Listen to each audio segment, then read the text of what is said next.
Tell the truth. Don't be bullshitting people. Like I say, there's enough bullshit as it is. There's enough bullshit as it is. In fact, there's just enough. Did you know that? There's just enough bullshit to hold things together in this country. Bullshit is the glue that binds us as a nation. Where would we be without our safe, familiar American bullshit? Land of the free, home of the brave, the American dream. All men are equal, justice is blind, the press is free, your vote counts.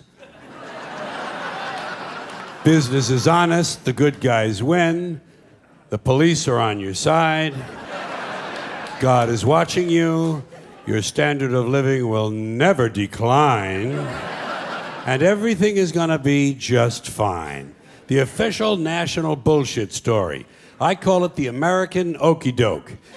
Every one of those items is provably untrue at one level or another, but we believe them because they're pounded into our heads from the time we're children. That's what they do with that kind of thing. Pounded into the heads of kids because they know that children are much too young to be able to muster an intellectual defense against a sophisticated idea like that. And they know that up to a certain age, children believe everything their parents tell them. And as a result, they never learn to question things. Children should be taught to question everything, to question everything they read, everything they hear.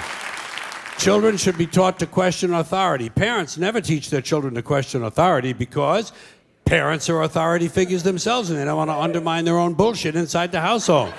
So they stroke the kid and the kid strokes them and they all stroke each other and they all grow up all fucked up and they come to shows like this.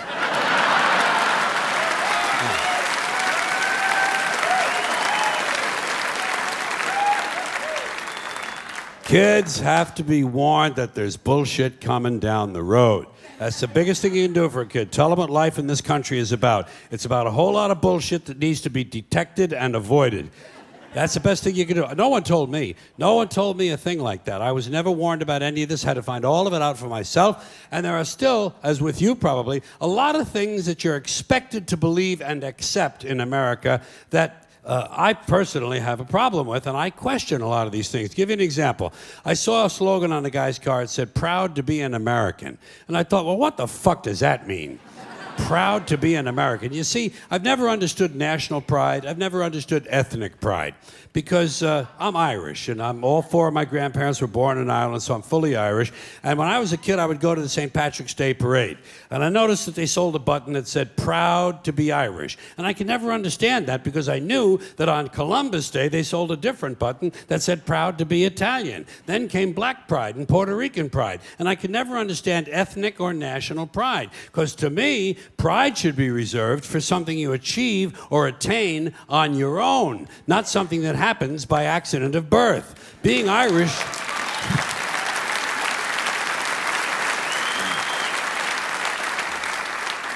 Being Irish isn't a skill. It's a fucking genetic accident. You wouldn't say, "I'm proud to be 5'11". I'm proud to have a predisposition for colon cancer. So why the fuck would you be proud to be Irish or proud to be Italian or American or anything? If you're happy with it, that's fine. Do that. Put that on your car. Happy to be an American. Be happy. Don't be proud. Too much pride as it is. Pride goeth before a fall. Never forget Proverbs, okay? Now, here's another slogan.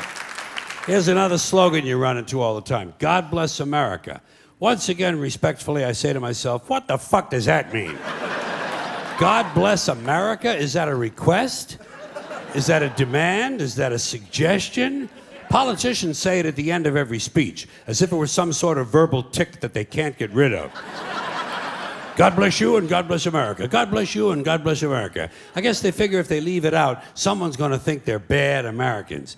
Let me tell you a little secret about God, folks. God does not give a flying fuck about America, okay? He doesn't care. He never cared about this country. He never has, he never will. He doesn't care about this country any more than he cares about Mongolia, Transylvania, Pittsburgh, the Suez Canal, or the North Pole. He simply doesn't care, okay? He doesn't care. Listen, hey, there are 200 countries in the world now. Do these people honestly think that God is sitting around picking out his favorites?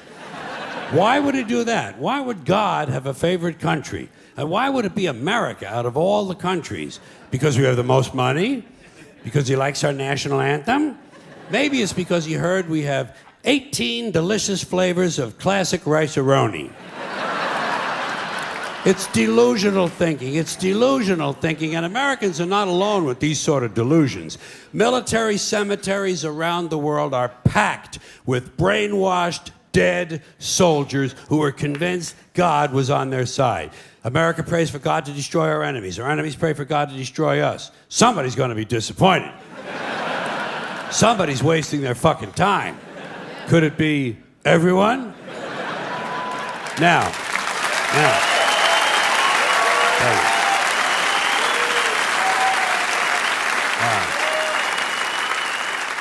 If people want to say God bless America, that's their business, I don't care. But here's what I don't understand. If they say God bless America, presumably they believe in God. And if they do, they must have heard God loved everyone. That's what he said. He loved everyone and he loved them equally. So why would these people ask God to do something that went against his own teachings?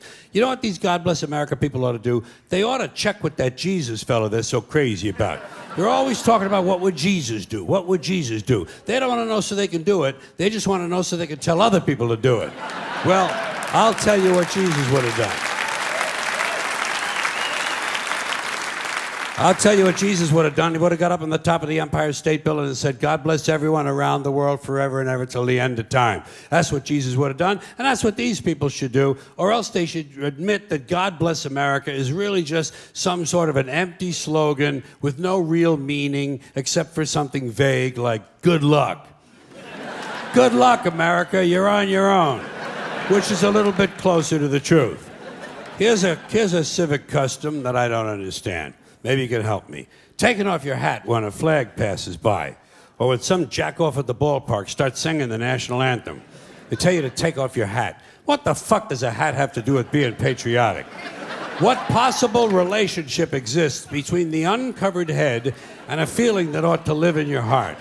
Suppose you have a red, white, and blue hat. Suppose you have a hat made out of a flag.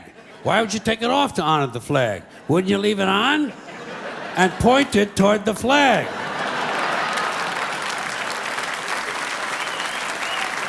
And what's so bad about hats that you have to take them off? Why not take off your pants? Or your shoes. They tell you at the airport, they say, take off your shoes. They tell you it's a national security, so taking off your shoes could be patriotic too. I started to question all this stupid hat shit when I was a kid. When I was a kid, I was a Catholic, at least until I reached the age of reason, okay? So, I was a Catholic for about 2.5 years, something like that. And during that time, one of the things they told us was that if a boy or a man went into a church, he had to remove his hat in order to honor the presence of God. But they had already told me that God was everywhere. So I used to wonder, well, if God is everywhere, why would you even own a hat? Why not show your respect? Don't even buy a fucking hat. And just to confuse things further, they told the women exactly the opposite. Catholic women and girls had to cover their heads when they went into church. Same as in certain temples, Jewish men have to cover their heads in those temples. In those same temples, Jewish women not allowed to cover their heads. So try to figure this shit out. Catholic men and Jewish women, no hats. Catholic women and Jewish men, hats. Somebody's got the whole thing totally fucking backwards, don't you think? And, you know, and what is this religious fascination with headgear? Every religion's got a different fucking hat. Did you ever notice that? The Hindus have a turban, the Sikhs have a tall white turban, Jews have a yarmulke, the Muslims have the keffiyeh, the bishop has a pointy hat on one day and a round hat on another day, Cardinal has a red hat, Pope has a... Everybody's got a fucking hat. One group takes them off, the other group puts them on. Personally, I would never want to be a member of any group where you either have to wear a hat or you can't wear a hat.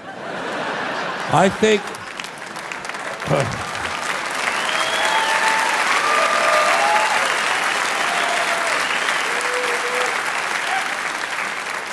I think all religions should have one rule and one rule only: hats optional. That's all you need to run a really good religion. Here's another one of these civic customs: swearing on the Bible. You understand that shit? They tell you to raise your right hand, place your left hand on the Bible. Does this stuff really matter? Which hand? Does God really give a fuck about details like this? Suppose you put your right hand on the Bible, you raise your left hand. Would that count? Or would God say, sorry, wrong hand, try again? And why does one hand have to be raised? What is the magic in this gesture? This seems like some sort of a primitive voodoo mojo shtick.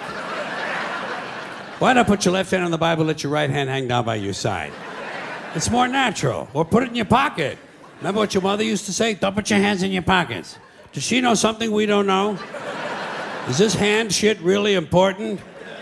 Well, let's get back to the Bible, America's favorite national theatrical prop. Suppose the Bible they hand you to swear on is upside down, or backward, or both, and you swear to tell the truth on an upside down, backward Bible. Would that count? Suppose the Bible they hand you is an old Bible and half the pages are missing. Suppose all they have is a Chinese Bible in an American court, or a Braille Bible and you're not blind. Suppose they hand you an upside down, backward Chinese Braille Bible with half the pages missing.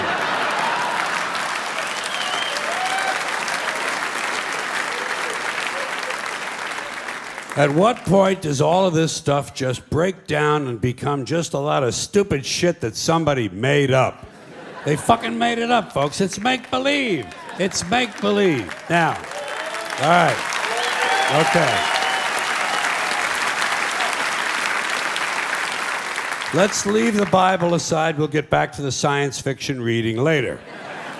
Swearing to God doesn't mean anything. Swearing on the Bible doesn't mean anything. You know why? Because Bible or no Bible, God or no God, if it suits their purposes, people are going to lie in court. The police do it all the time. All the time. Yes, they do.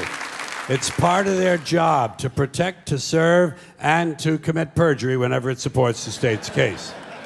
Swearing on the Bible is just one more way of controlling people and keeping them in line, and it's one more thing that holds us back as a species. Here's one more item for you, the last in our civics book, rights. Boy, everyone in this country is always running around yammering about their fucking rights. I have a right, you have no right, we have a right, they don't have a right. Folks, I hate to spoil your fun, but there's no such thing as rights, okay? They're imaginary. We made them up, like the boogeyman. The Three Little Pigs, Pinocchio, Mother Goose, shit like that. Rights are an idea. They're just imaginary. They're a cute idea. Cute. But that's all. Cute and fictional. But if you think you do have rights, let me ask you this. Where do they come from? People say, well, they come from God. They're God-given rights. Oh, fuck. Here we go again. Here we go again. The God excuse. The last refuge of a man with no answers and no argument. It came from God. Anything we can't describe must have come from God. Personally, folks, I believe that if your rights came from God, He would have given you the right to some food every day, and He would have given you the right to a roof over your head. God would have been looking out for you. God would have been looking out for you. You know that? He wouldn't have been worried about making sure you have a gun so you can get drunk on Sunday night and kill your girlfriend's parents. But let's say it's true. Let's say God gave us these rights. Why would He give us a certain number of rights? The Bill of Rights in this country has 10 stipulations, okay? 10 rights. And apparently God was doing sloppy work that week because we've had to amend the Bill of Rights an additional 17 times. So God forgot a couple of things, like slavery. Just fucking slipped His mind. But let's say God gave us the original 10. He gave the British 13. The British Bill of Rights has 13 stipulations. The Germans have 29. The Belgians have 25. The Swedish have only 6. And some people in the world have no rights at all. What kind of a fucking goddamn God-given deal is that? No rights at all? Why would God give different people in different countries different numbers of different rights? Boredom? Amusement? Bad arithmetic? Do we find out at long last, after all this time, that God is weak in math skills? Doesn't sound like divine planning to me. Sounds more like human planning. Sounds more like one group trying to control another group. In other words, business as usual in America. Now, if you think you do have rights, one last assignment for you. Next time you're at the computer, get on the internet, go to Wikipedia. When you get to Wikipedia, in the search field for Wikipedia, I want you to type in Japanese Americans 1942, and you'll find out all about your precious fucking rights, okay? All right. You know about it. You know about it. Yeah. In 1942, there were 110,000 Japanese American citizens in good standing, law-abiding people who were thrown into internment camps simply because their parents were born in the wrong country. That's all they did wrong. They had no right to a lawyer, no right to a fair trial, no right to a jury of their peers, no right to due process of any kind. The only right they had, right this way, into the internment camps. Just when these American citizens needed their rights the most, their government took them away. And rights aren't rights if someone can take them away. They're privileges. That's all we've ever had in this country is a bill of temporary privileges. And if you read the news even badly, you know that every year the list gets shorter and shorter and shorter. You see how sooner or later?